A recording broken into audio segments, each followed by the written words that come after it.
was the meaning of the So- colours on Irish flag? There were three colours on the Irish flag: green, white, and orange. Yeah. The green is the colour symbolising Ireland, because Ireland is very green, so Okay. it's kind of like the national colour of Ireland. Okay. The orange symbolises the British or Unionist population in Northern Ireland. So these are the people who descend from English and Scottish settlers who moved here hundreds of years ago, and they feel British and are loyal to the British Crown and see themselves as British rather than Irish. Okay. And they predominantly live in what's called Northern Ireland or the north of Ireland.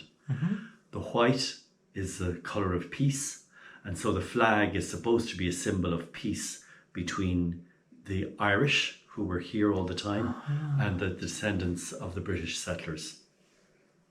That's what the flag is supposed to mean. So was this flag came into existence in 1917-ish? Roughly, yeah. Because It may have been around for a while, Yeah. but as soon as Ireland became an independent state, it became the flag of Ireland. Okay. In one guise or another, the English had been in Ireland for almost 700 years. To be fair to them, they didn't actually invade. They were invited here by a king down in Munster, Waterford, who wanted their help against another guy that he was fighting against. But then they stayed.